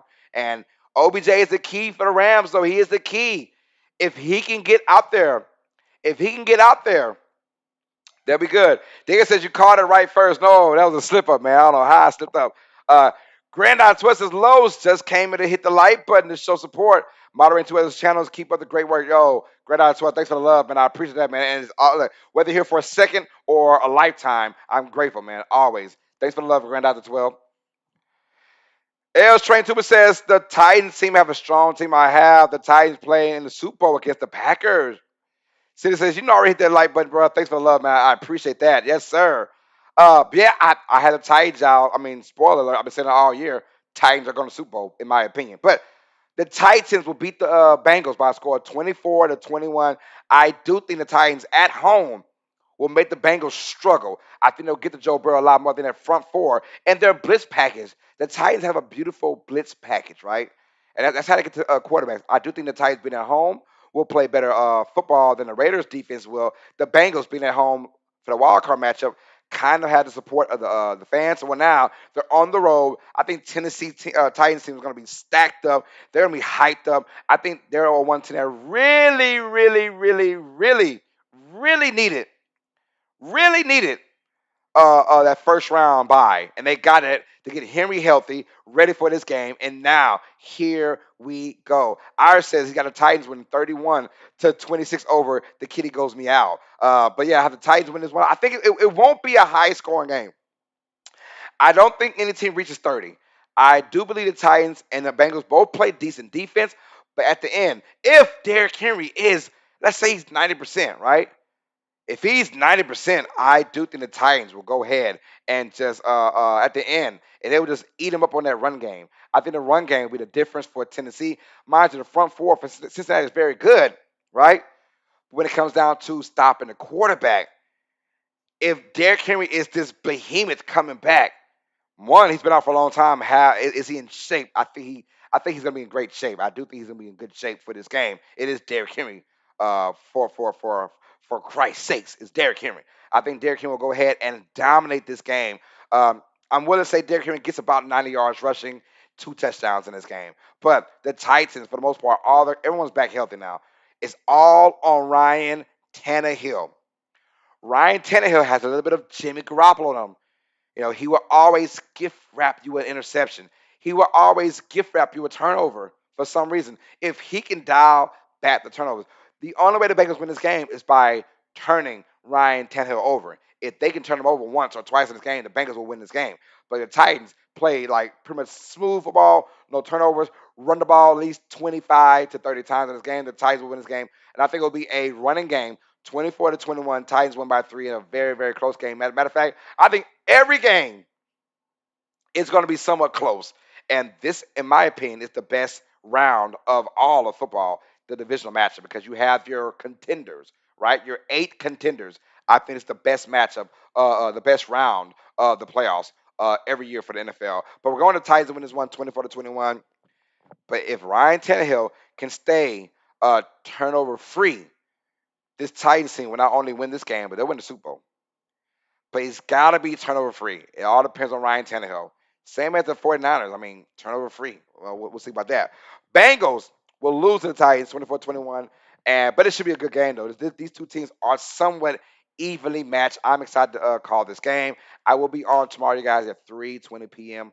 Central Time. Titans versus Bengals. Let's go, you guys. But here's our pick. Titans win 24-21. Hit that like button, you guys. We're going for 30 likes for the stream. I don't know where we're at right now, but we're probably halfway there.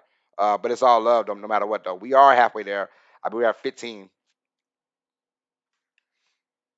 Dana says Titans got healthy too late, and the bye isn't going to help get that momentum. You can say that, man, but I mean, the Packers got a bye too, and they're getting healthy. Uh, do you think the Packers also aren't going to be helped by the momentum for the bye week? I think the Packers will be helped out. I think the Titans will be helped out too. Anytime you have big time injuries, as the Packers did with Jair Alexander and Z Smith, I do think that getting your guys completely healthy for the playoffs is a huge, and having that bye week was huge for both teams, Titans and the Packers. All right, speaking of the Packers, those bad 49ers are coming into town. Mind you, guys, this game is going to be freaking cold. I heard it's about 10 degrees at kickoff. 10 degrees. Good Lord, I'm not ready. I'm not ready. I says, I'll be here tomorrow. Yes, sir, man. I cannot wait to see all you guys tomorrow, man. We're going to have a big time matchup, y'all. But the 49ers, after that crazy victory over the Dallas Cowboys, they go into Lambeau Field. Now, mind you, the Packers haven't been the best at Lambeau Field over the years. So 49ers, if anything, they had the recipe to contend in this game.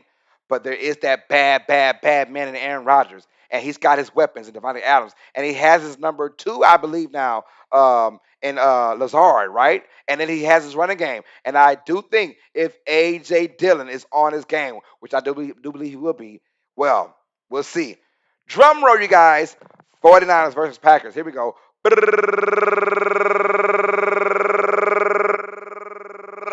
Yo! The Green Bay Packers will defeat the San Francisco 49ers by a score of 27-20. Irish says he's got a 34-20 Packers. All right. 30 is a Cowboys killer 20. Yo, The Packers 27, the 49ers 20. Els Train says Packers 38, 49 17. I like the victory. I don't think Packers scoring 38 points in this game, though, unless, I mean, it's just cold, man. 10 degrees. And we know that Aaron Rodgers is that, but I think the 49ers have a very opportunistic defense as well. If Nick Bosa is back and healthy, will put a lot of pressure on Aaron Rodgers. Obviously, Fred Warner, he'll be back as well. A really good linebacker for them. And they have a decent secondary, a very decent secondary. But I do think it will be a fourth quarter game. But I think the Packers win this game because of one guy, and not Aaron Rodgers, not Devontae Adams, and not Aaron Jones. I think it will be A.J. Dillon is the key. I think A.J. Dillon in that fourth quarter is going to eat. Somewhere late in that third and somewhere in that fourth quarter, the Packers will realize, you know what, we can run the football. Let's hand it off to A.J. Dillon. The 49ers have a really good front four, but nothing that really scares you when it comes down to running the football, right? I mean, you can still run the Niners, but the Packers have got to be smart about this. I wouldn't go with the if Rodgers is slinging the football 40, 45 times, that means the 49ers are going to win this game. Here's the reason Packers are really good in the cold weather. 49ers are not the best in cold weather. That is fine, too. That is fine. But I think the 49ers style of play is really good for the playoffs in cold weather. The 49ers style of play, that zone running attack, they are good for that. They're built for that. If Jimmy G throws the ball 25 times in this game, yeah, the 49ers lost. They lost. If Jimmy Garoppolo throws the ball 25 times in this game, they're done. Iris says the quad father. Yes. Zach, what's good? Says the quad father. Yes, sir, man. A.J. Dillon will be the reason why the Packers win this game. I think A.J. Dillon gets about 80 yards rushing. I think he gets about a touchdown, maybe two. I think A.J. Dillon will be the reason why the Packers will win this game. Not the passing game. I think the running game from A.J. Dillon late in this game. Rodgers will still get his. And yes, Aaron Rodgers has been very, very good in cold weather games. We know that. But the 49ers, their style, they might not be a cold weather team, but their style is built for the cold weather. So it will be a close matchup throughout. But I think Jimmy Garoppolo is going to have that fumble or that interception, which he always seems to have, that fumble or that interception. I think he will have that fumble or INT in this game, a crucial one. Mind you, the Packers are not the Cowboys. First of all, the Packers are playing outdoors now. It's outdoors. Packers have a nice defense when it comes down to their front seven, right? And Jair Alexander is back now. It's all about Deebo Samuel. Can the 49ers play calling get creative enough to get Samuel the football in space, right? If that happens. Yo, Jonathan Barker says, go Packers. Yes, sir. What's up, Mr. Barker? Thanks for the love, man. Iris says, I just think the Packers have a better team. They only blow it in the NFC title game. That is true, right? That is true. Um, yeah, they do have a better team, though. That's why they're going to win this game. But I think the 49ers will keep it close. But I think Jimmy G is going to have one of those kind of games. He's going to have probably, I'm going to say his stat line right now. Jimmy G goes um, Jimmy G goes 16 for 27, 164 yards, and a touchdown. 16 for 27, 164 yards, and a touchdown, right? And two interceptions in this game, right? But I do think that Packers crowd, crazy, mind you, Packers crowds are loyal. So you're not going to get a bunch of 49er fans. First of all, the Niners fans can pack Los Angeles indoors. They can pack Dallas indoors. They ain't packing Green Bay. They're not packing Lambeau Field. 10 degrees outside. 49er fans are not doing that. I'll be shocked if if I even see a 500 49er fans. I'll be shocked, right? I'll be shocked. You're not going to Lambeau and you're not going to intimidate Lambeau Field. You're not going to intimidate the crowd. The Packers just the home field advantage will be the difference, in my opinion. Mind you guys, Dallas and San Francisco, that was a bunch of 49ers fans. It was like, man, it was like 10,000 Niners fans in there. I said it will be 27-20 until Jimmy G throws that pick six. Okay, I feel you on that, bro. All right. Hey, and they can easily score 38 points. I can see that happening, man. But right now we're going with 27-20. But the Packers will get this W. They will get that W thanks to AJ Dillon in the running game. I think Aaron Jones will have a nice run or two in this game. I'm talking about like 20-yard runs. And I do think that the Packers will dominate the line of scrimmage. But my concern is can the when the 49ers do get creative, because the 49ers will get creative in that running game. They will get creative. I promise you, you'll see some reverses. You'll see maybe some screens as well to Debo, to Brandon Ayuk. Are the Packers ready for that? Because I think the 49ers, if they stay in this game, it's because of cheap plays. I think they'll get cheap, big time plays from Debo Samuel or from George Kittle, right? John says Devondre Campbell has to step up as he has been. Yes, sir. John says Debo scares me. He scares me too because he will take your chain and he will keep his bike as well, right? He will keep your bike for him. That's his bike, punk. But no, Debo Samuel, he is, bro. He is right now the best runner in the NFL.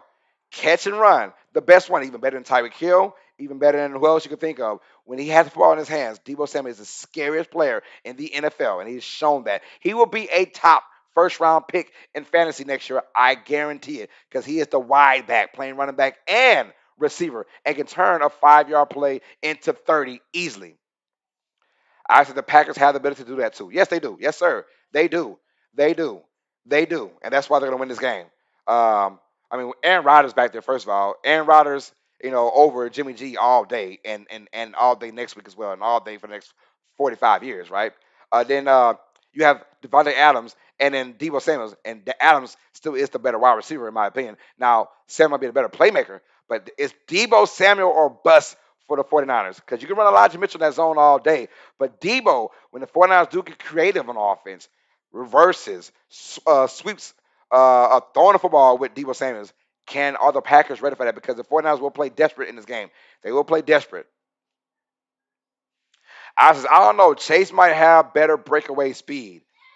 Uh yeah. Chase might have it. You're right. But right now, I'm going with Debo, man. Debo just look, when he gets the ball, he scares the living crap out of me, man. He does the living crap out of anyone. From not only from the wide receiver standpoint, but also from the running back standpoint as well. He scares the crap out of me. But yeah, we're going with the Packers to win this one. 27-20, you guys. 27-20 is our final score. Packers win, and they'll be headed on to the NFC Championship game for the fourth year in a row, or maybe the fifth year in a row. I forgot, but they lose them all. So hopefully this year is different for Green Bay. All right, our next game on the docket, you guys. We have another sweet one. The first game on Sunday. I'll be on at 1:50 p.m. Central Time for this matchup. We have the Los Angeles Rams taking on our defending champions, Tampa Bay Buccaneers. Shout out to the AJ Show. He's a huge Bucks fan. But yeah, we're going with the Rams versus the Buccaneers, y'all. And this game is going to be so good. It's going to be so good because it's almost like, are the Bucks ready? Right?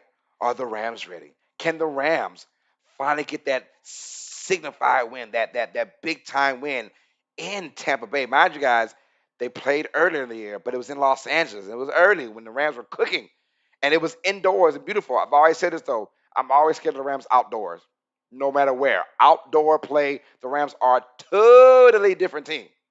Totally different team. Tom Brady, he has been there. He has done that. Even without Chris Godwin, even without Leonard Fournette, their offense still look good against Philadelphia, right? They just plug guys in all the time. John says, "Go Buccaneers!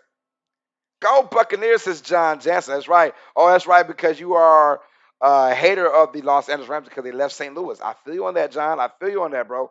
I'm a hater of the Buccaneers because they're in my division, NFC South. So I wish nothing but bad luck on them, right? Uh, but the Rams are coming to this game now, and can they? I don't know. Can they keep up with the Joneses? Can they play a really good game outdoors? Now, the good thing for them, the good thing for the Rams, it's an early morning game. It's early afternoon game, excuse me. So it's not a cold game. It's not at night. It's gonna be a perfect weather sort of game. Still kind of cold, but Florida cold, right? Iris says Rams 37, Brady 17. Yes, his Buzz O line is hurt. Oh, Bucks O line is hurt. They were hurt, but they came back into the game. Worth came back in, and Ryan just came back in. So they were hurt in that game, but they wound up coming back into that game. So I think they're fine and healthy again for this game. John says, I just want to see anybody anyone, somebody, but Tom Brady Super Bowl, bro. I feel you on that. I hope so too. I hope so too, guys. I really really hope I am wrong about this pick, y'all.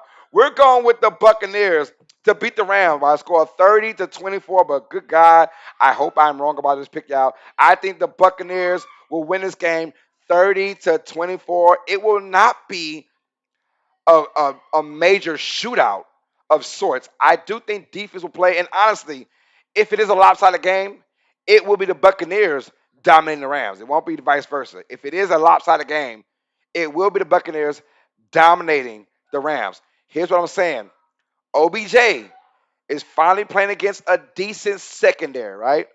A decent secondary that kind of plays smart. Diego says, boo. He says, boo. I really hope the Bucks lose this game. But right now, everything I say, everything that I say, you guys, it always comes from the gut, y'all. Always from the gut, man. Always from the gut. Even Peter, she going for the Bucks too. Oh, well, stop. All right. I don't want to hear about your favorite player. She says Tom Brady's her favorite player because all he does is win. That's so sick, man. That's sick, bro. But the Bucks, I do think they win this game 30-24. I do think the defense will shut the Rams down for the most part. I do think the Rams kind of get a late score.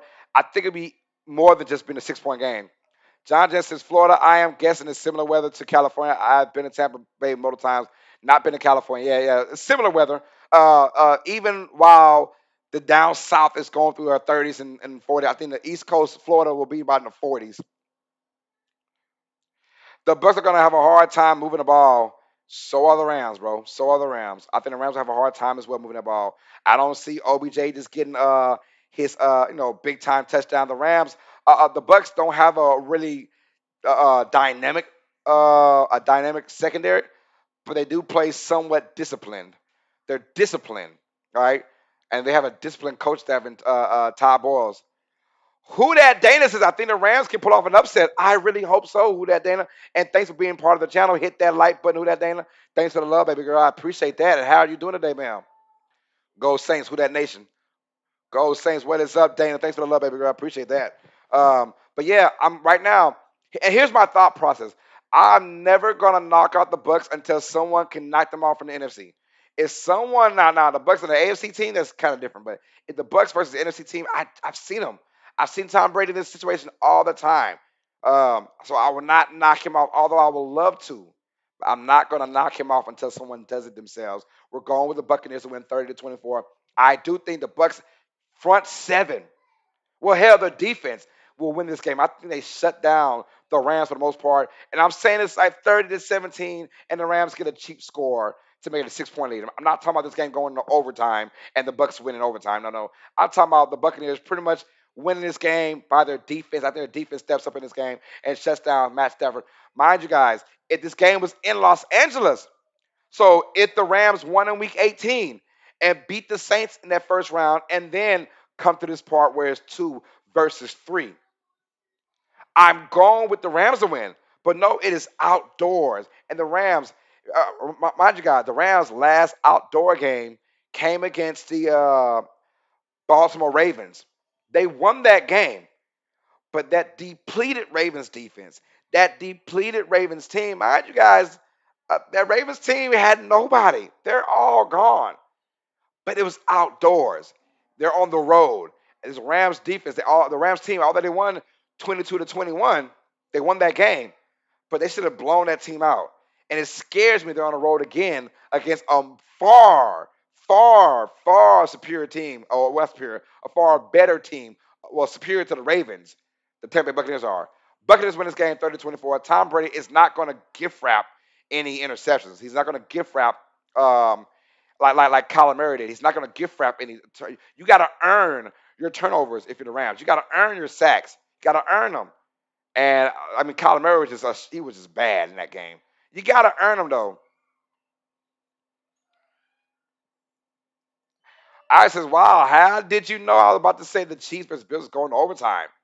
Ha! Hey, it might just that might be a game that's destined for overtime. Might be a game. I really think the Rams are gonna beat the brakes off the Bucks again. Hey, I hope so. I really hope so. Pay your time if you're watching, bro. I'm rooting for the Rams. I have the Bucks winning, but I'm rooting for the Rams. Pay your time. Trust me, I'm rooting for the Rams. But right now, the old gut says the Buccaneers win this one, 30-24. PJ agrees with me. She says Bucks all day and tomorrow. Whatever. I cannot stand Tom Brady, man. 7 championships, 10 Super Bowls. He's got to go. But right now, we're going with the Rams. I mean, the Buccaneers win 30-24. I think the Rams will have a hard time just on offense. It won't be easy. Matthew Stafford is going to sit at that front four. We're talking about Chase Pierre-Paul. We're talking about Davis and White at the linebackers. Sue up the middle. I mean, these guys have done so well all year long against running, stopping the run and stopping the pass. So Buccaneers win this one 30-24, as hard as for me to say, y'all. All right, and now our game of the week, y'all. This is the match of the week, y'all. The one that everyone's been raving about, man. It's gonna be Sunday evening game. The Buffalo Bills will take on the Kansas City Chiefs, y'all. Bills, after that domination over the Patriots, got people thinking, oh, this might be the year. The Chiefs, over that domination of the Steelers, got people saying, hey, we're going to 3 straight Super Bowls. 3 straight Super Bowls, y'all. Something's got to give, man. Josh Allen versus Pat Mahomes. Stephon Diggs versus Tyreek Hill. Um, I mean, we got a barn burner and guys not named Stephon Diggs, as in Gabriel Davis, as in Isaiah McKenzie, have stepped up for the Bills over the last month now. So this team is more than just Josh Allen and they're more than Josh Allen and Stephon Diggs now. This team has a lot more weapons now. Yo, I says Bills 36, Chiefs 30 in overtime. I like that. I like that, bro. But then we have Pat Mahomes and that team, and they've been known for playing big in the playoffs, giving up big leads and coming back and winning games, man. Kansas City is they have been through the trenches. They have been there and done that. What am I saying? And I went back and forth, and finally my gut spoke to me. It said, Carlos, stop playing. Put on the board, y'all. Bills versus Chiefs. Who we got winning, y'all? Brrr, drum roll. We got the Buffalo Bills beating the Kansas City Chiefs by a score of 34-31. You heard it right here from the boy, Uneducated Sports Talk. We're going with the semi-tiny, little incy-wincy upset. The Buffalo Bills 34, the Chiefs 31. And like you Irish Panic, I think this goes into overtime. I think it does. So it might be 37-31. Johnson, I think both teams put up 40. I don't see that, but man, that would be great though. I says, oh, snap. Yes, sir. We're going with the Bills to beat the Chiefs 34-31. I think the Kansas City reign is over with for the time being, and Buffalo might become the new sheriffs in town for at least a week, you guys. We're going with the Bills. And I like the makeup, right? I like the makeup. Now, Kansas City, Arrowhead, it's going to be rocking and rolling. So I'll tell you what, if there is a blowout, if it is a blowout, it's going to Chiefs' favor. It's not going to Bills' favor. I promise you that if it's a blowout. If it's a blowout, it's going to Chiefs' favor, right? So I'm going to say it's going to be a close game. I think Buffalo starts off early. I think they get about 2 scores in this game, as a matter of fact. Who that is, I never go against Pat Mahomes, but the way the Bills play the Patriots, I have been winning. Yes, ma'am. I got a feeling like look, I don't go against Pat Mahomes either, man. Honestly, I'm a black guy. I go for black quarterbacks. Got to stay the black quarterbacks. But in this game, the old gut spoke. The old gut spoke. It's saying the Bills are going to win this game 34-31. I don't know how they're going to go over this, how they're going to win this game, but I think they will win this game. The Bills will circle the wagons, as my boy Chris Berman would say, and beat the Chiefs by a score of 34-31. And this might go into overtime. This is one of the ones Diego says, heck yeah. Yes, sir. That is our pick, man. We're going with the Bills to beat the Chiefs, and I got a feeling. Now, what I said earlier about the Bills and Patriots game is an aberration. Are the Patriots offense that bad? Do the Patriots defense just have a bad game? Or are the Bills that good? Right now, we're going to say the Bills are just that good. We're going to go with that gut. If it's the other way around, the Chiefs might blow this team out. But mind you, The Chiefs are a better team than when they met in earlier in the regular season, where the Bills dominated on that Sunday night football game. Right? They dominated. Irish has Bills at Titans and Rams at Packers for conference championships. All right, hey, it'll be a great matchup. It is those. It would be whoever wins these games. It's going to be great. The final four is going to be great, whoever it may be. The final four will be awesome, whomever it may be. But yeah, we're going with the Bills to win this one, 34-31. I do think, in my honest opinion, I think the Bills' running game will be the key. And it'll be Josh Allen running. But Josh Allen, one thing, he cannot have any turnovers. He can't.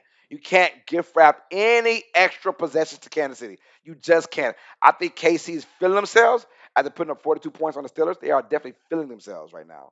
They're feeling themselves. But I'm going to go ahead and say that they will find a way to win this game. They'll be up, I think, about two scores. And honestly, it won't scare Kansas City because they have been there, done that. I mean, we seen the Texans at one point with a 24-0 lead. We seen who was the other team that went up a few scores on KC couple years ago, and Kansas City came back. I forgot who it was, but we've seen plenty of teams go up two scores on KC, but Kansas City is not scared of none of that. So we're gonna go with the Bills. Win this game 34-31. I think Josh Allen a running game. I think Devin Singletary. I think Josh Allen. They will combine for about 150 yards rushing. Those two guys. If the Bills want to get it done, it's gonna be Josh Allen's legs, his scramble ability, his escapability to keep plays running like he did in that first game they played. Keep the play alive, throw it deep. Right, the scramble drill will be huge for both teams, obviously. Um, so yeah, those are our picks, man. Those are our picks. So one more time, very quickly, we're going with the Titans beating the Bengals 24-21. We're going with the Packers to beat the 49ers 27-20. We're going with the Bucks to beat the Rams 30-24. And we're going with the only road team to win in this round, the Bills, to beat the Chiefs 34-31. You guys, that is our picks and predictions for the divisional round. I'm about to say wild card. The divisional round of the playoffs, you guys. Hey, open floor for a moment, y'all. Ask any question you want to ask, man. I am an open book, you guys. I want to thank y'all for the love. We didn't reach our 30 likes, but it doesn't matter to me, y'all. I just thank y'all for being part of this, man. I just thank y'all for being a part of this. Hit that like button if you haven't already, y'all. Any questions before we wrap up, y'all? This is our Q&A, man. I said the Chiefs came from behind in all of their playoff games in 19. They did. Even a 10-point deficit against the 49ers in the Super Bowl. Yeah, so you're right about that. You're right about that. Only three times has the team come back from down 10 points or more. Obviously, the obvious one is the Patriots beating the Falcons. Second one is the Saints beating the Colts down 10-0, and then the Chiefs beating the 49ers down, I believe, what are they down 10-0 as well. So yeah, they came back from every game. But we're talking about the big I thought they had another big comeback as well. But yeah, that's how the cookie crumbles, you guys. So hit that like button, man. Before we go, man, let's go back to our let's see, here we go. So right now we're at 875 subscribers, you guys, on our road to 900. If you know anybody that is a big time sports talk fanatic, y'all, bring them on to Uneducated Sports Talk. Mind you guys, when we get to 900 subscribers, somebody's winning $150. I'm itching to give out $150 pretty soon. We should have it. Hopefully, excuse me, our hiccups coming in. Hold on. Hiccups. I hate that.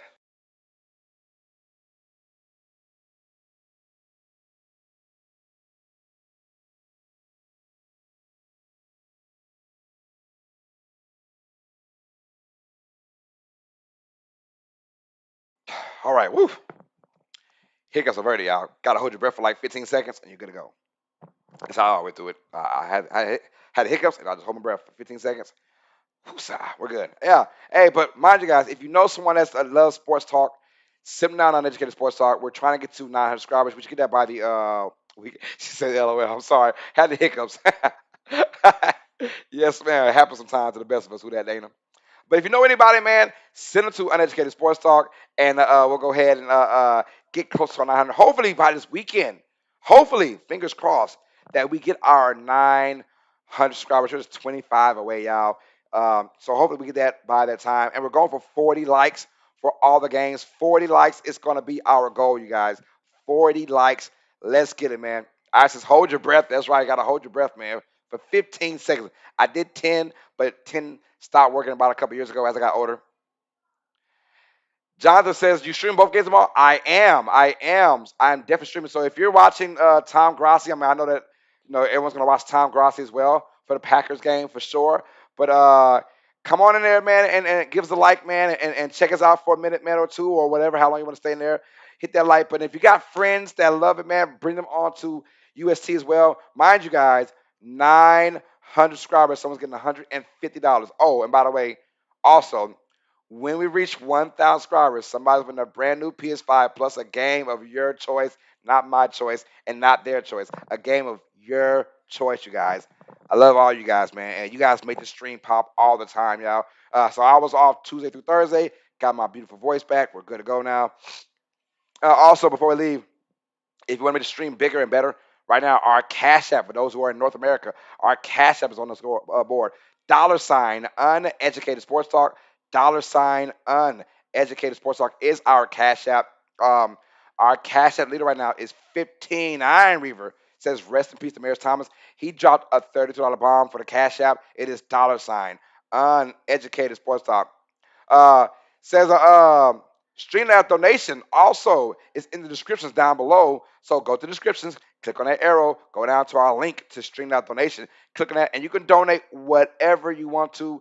Dollar more accepts all forms of payments, you guys. And our donation lead right now is Mark High with a $500 bomb. The beautiful Mark High is in the building, y'all. So I want to thank her and her family for that. If you guys want your names on the screen and a shout out every day, just donate more than $32 from the Cash App and donate more than $500 for Streamlabs, and you have your name on here. So I think Markai, although someone will out donate Markai one of these days, she might be on here for a little while, man.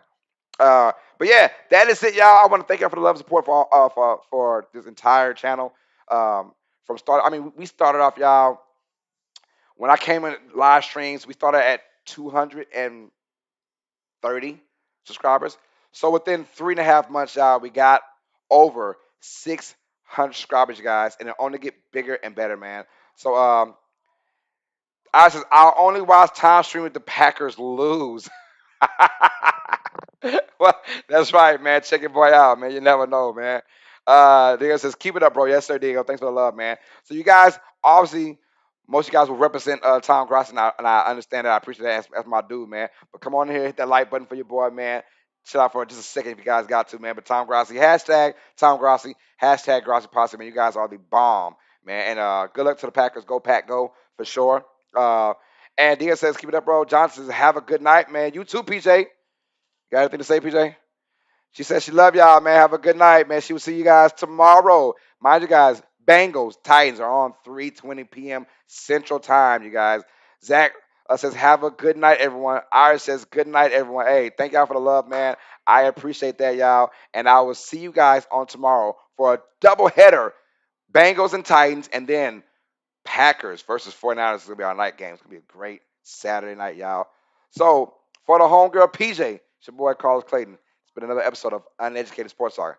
As always, sports fans, you guys know what time it is. Stay smart, stay uneducated. Peace. I love you, mama. We are out, y'all. See you guys on Saturday for our divisional matchups, y'all. Let's go, man.